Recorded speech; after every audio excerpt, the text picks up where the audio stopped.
Hola, hola, ¿qué tal? Bienvenidos una vez más a Bioquímica en 20. Bueno, en 20 se nos va a quedar un poco corto porque tenemos un tema muy denso y apasionante que estoy seguro que les podría interesar. Pues bueno, vamos a hablar de los trastornos que ocurren en el cuerpo cuando no sabe qué hacer con los aminoácidos que ingerimos. ¿Alguna vez te preguntaste qué es lo que podría pasar cuando estos aminoácidos no pueden ser metabolizados de una manera correcta? Que te podrían llevar a un daño cerebral, un fallo hepático y con un olor muy peculiar. Pues bueno, hoy toca hablar sobre los siguientes temas: la fenilcetonuria clásica y atípica, asimismo las tirosinemias, tipo 1, 2 y 3, y por último, para cerrar con broche de oro, la enfermedad de la orina a jarabearse. Pues bueno, vamos a entender cómo es que ocurren, cómo se detectan y por qué el diagnóstico precoz cambia vidas. Si eres estudiante o profesional, estoy seguro que te va a ir genial. Si eres curioso, te prometo que te alucinarás con la bioquímica del cuerpo humano.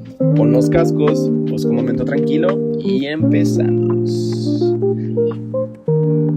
Pues bueno, introduciéndonos un poquito más en estos temas del metabolismo de los aminoácidos, hay que hacer un repaso muy rápido. Pues bueno, los aminoácidos, ¿qué son? Pues básicamente son las piezas con las que fabricamos proteínas. Cuando comemos proteínas, las digerimos. Pues cuando pasa todo esto, básicamente liberamos aminoácidos libres al torrente sanguíneo. Asimismo, la gran mayoría de estos aminoácidos se usan para construir nuestras propias proteínas, pero el exceso no se almacena, se degrada en el hígado. Esa degradación produce amonio, que se convierte en urea, y esqueletos de carbono que entran al ciclo de Krebs para dar energía. Pues bien, cada aminoácido tiene su propia ruta metabólica con enzimas específicas. Si una de estas enzimas falla por alguna mutación genética, el aminoácido y sus metabolitos se acumulan y se convierten consecuentemente tóxicos. Y eso, señores, es un error innato del metabolismo. Hoy veremos 3 grupos de errores de la fenilalanina, los de la tirosina y los de los aminoácidos de cadena ramificada. Una vez hablado esta pequeña introducción sobre los aminoácidos, vámonos directo al grano. Bueno, pues empezamos con la fenilcetonuria clásica, o conocida como PKU. Pues bueno, empezamos por la más conocida de todas. Aquí el aminoácido problemático es la fenilalanina. Su fisiopatología es que viene de la dieta, sobre todo de carnes, huevo, leche, frutos secos y aspartame. Ojo, el endulcorante. Normalmente la enzima fenilalanina hidroxilasa, entre paréntesis PHA, la convierte en tirosina, que es necesaria para fabricar dopamina, noradrenalina, adrenalina y melanina. Pues bien, en la PKU clásica, hay una mutación en el gen PHA que inactiva esta enzima. ¿Qué es lo que pasa? Pues bueno, la fenilalanina se acumula en la sangre y en el cerebro. ¿Por qué es tóxica la fenilalanina? Pues porque en concentraciones altas puede interferir con el transporte de otros aminoácidos al cerebro y altera la síntesis de mielina, provocando desmielinización y retraso mental severo. Su epidemiología afecta al 1 de cada 10.000 a 15.000 recién nacidos en poblaciones caucásicas. Es menos frecuente en africanos y asiáticos. Sus manifestaciones clínicas son que, si no se trata al bebé, que aparentemente se ve normal al nacer, porque la placenta filtra algo de fenilalanina, pero cuidado, no completamente. A los pocos meses aparecen lo que son vómitos, eczema, olor a moho o ratón por el ácido fenilalacético en la orina y el sudor. Otras características es que produce microcefalia, retraso psicomotor severo, hiperactividad, autismo, convulsiones y por último hipopigmentación, que es el pelo rubio muy claro o piel muy clara. Esto debido a la falta de tirosina para hacer la melanina. Su diagnóstico básicamente es el tamizaje neonatal. Con esta prueba de talón mide la fenilalanina en sangre capilar y si la Fe es mayor a 120 sobre mol, se sospecha y se confirma que con prueba de carga o genética. Importante, se debe hacer antes de los 10 días de vida para evitar el daño cerebral. Y por último, vamos a ir al tratamiento. Pues bueno, esto lamentablemente no tiene cura, pero sí un manejo, y un manejo excelente. Obviamente se tiene que llevar sus precauciones, ¿no? Su monitoreo. Pero pues bueno, vamos a ello. Tiene que ser una dieta principalmente baja en fenilalanina de por vida. Se restringen proteínas naturales y se usan fórmulas especiales de aminoácidos sin fenilalanina. También hay un fármaco, la sapropterina, o conocida como BH4 sintética, que esta básicamente funciona en pacientes con mutaciones que aún permiten algo de actividad enzimática. El control de este debe ser estricto, ya que los niños deben medir su fenilalanina cada semana y ajustar la dieta. En cuestiones de mujeres embarazadas con este padecimiento, deben controlar muchísimo sus niveles para evitar daño fetal o síndrome de fenilcetonuria materna, microcefalia y cardiopatías. Bueno, ya terminamos con el primer segmento. Vamos con el siguiente, que sería la fenilcetonuria típica o deficiencia de BH4. Bueno, ahora hablemos sobre esta, que también es llamada la deficiencia de tetrahidrobiopectina, BH4. Es mucho más rara, ya que solo afecta al 1 o 2% de todas las hiperfenilalaniniemias, pero es aún más grave. Bueno, empezamos con su fisiopatología. La enzima fenilalanina hidroxilasa necesita el cofactor, que es la BH4. Si el niño nace con un defecto en la síntesis o el reciclaje de la BH4, que esto es debido por mutaciones de los genes como el PTS o el GCH1, aunque el PHA esté bien, no funciona.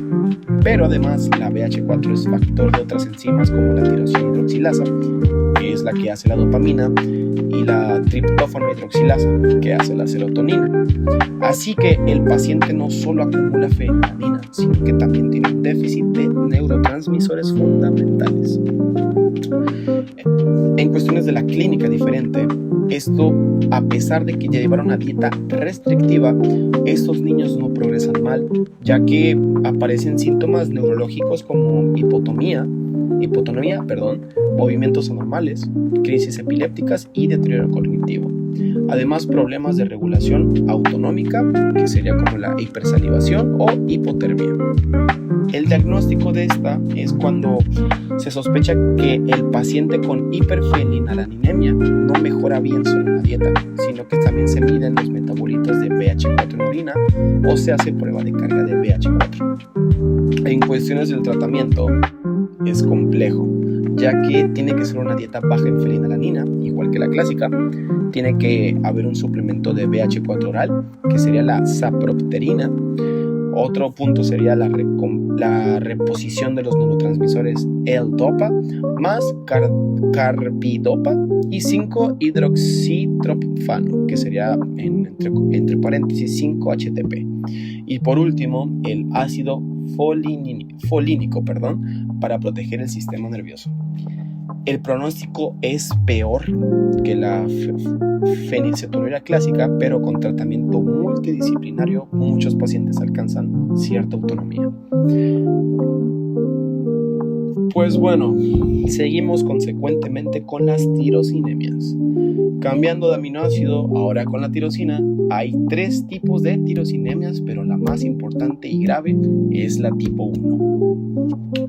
Pues bueno, la tirosinemia tipo 1, entre paréntesis, hepatorenal, defecto de la enzima fumarilcetoacetato hidrolasa, entre paréntesis FHA, última de la ruta de la degradación de la tirosina, se acumula fumarilacetato y succinilacetona, compuestos altamente tóxicos en el cuerpo humano, que pues bueno, básicamente la succinilacetona es la que hace el diagnóstico porque se detecta en la orina. Pues bueno, ¿qué tipo de daño es el que se produce cuando una persona padece esto? Pues bueno, pasamos con el hígado. Existe una hepatitis neonatal aguda, fallo hepático fulminante a los 2 a 6 meses, cirrosis y altísimo riesgo de hepatocarcinoma. que es cáncer de hígado. Siguiente sería el riñón, que sería el síndrome de Fanconi, entre paréntesis la pérdida de glucosa, fósforo y aminoácidos en orina. Esto provoca un raquitismo hiposfosfatémico y retrasa el crecimiento. Por último, en el ámbito neurológico, esto se podría ver reflejado en la crisis porfiria-like, dolor abdominal, neuropatía periférica debido a que la succinilacetona inhibe la síntesis de hemo. Su diagnóstico: se sospecha clínicamente la presencia de más succinilacetona en orina en sangre, y esto es la confirmación básicamente. Pues bueno, el tratamiento antes era devastador, trasplante hepático urgente, pero hoy las cosas cambiaron. Hoy existe un fármaco milagroso que es llamado la nitisinona, o entre paréntesis conocida como NTBC. ¿Qué es lo que hace? Bueno, básicamente bloquea una enzima previa 4-hidroxifenilpiruvato dioxigenasa, impidiendo la producción de los tóxicos. Con la nitisinoma y una dieta baja en tirosina y fenilalanina, se evita el trasplante hepático, en la mayoría de los pacientes. Eso sí, hay que monitorizar la tirosina residual porque la nitisinona,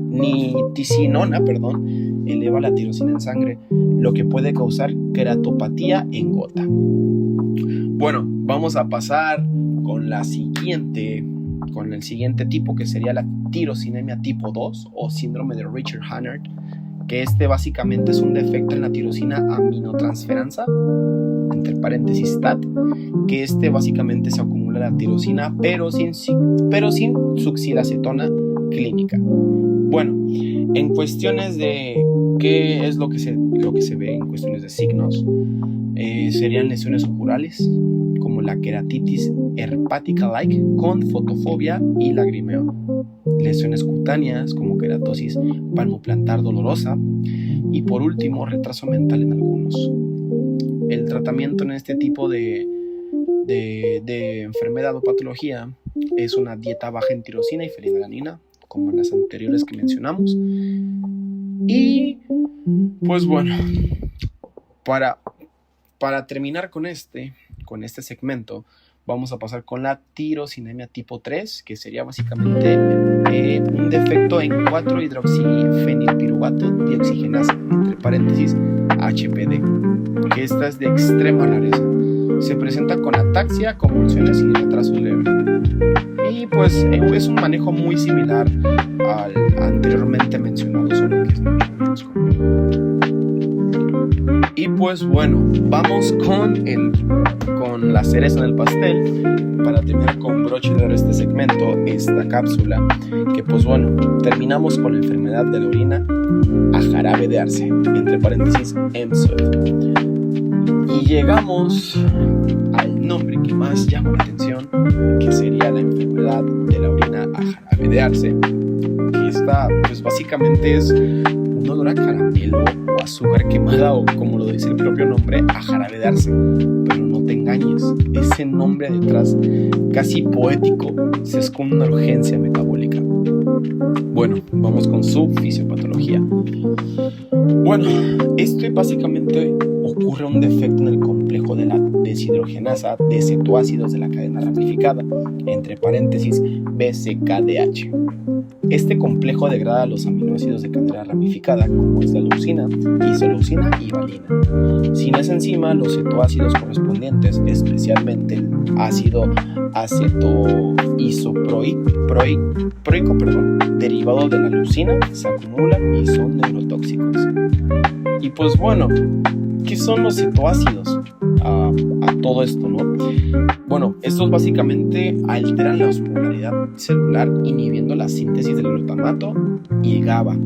Estos provocan un edema cerebral y muerte neuronal. En cuestiones clínicas, se detecta en el recién nacido y se ve presentado a los 3 a 7 días, apareciendo los síntomas. Esto es derivado por una mala alimentación, vómitos, letargo, respiración irregular, que es un patrón de respiración central, un olor característico en la orina y el cerumen, y por consecuente, si no se trata, puede provocar crisis opistotonos, que es arqueamiento del cuerpo, coma y fallecimiento. Esto se puede distinguir de varias maneras según la actividad enzimática residual.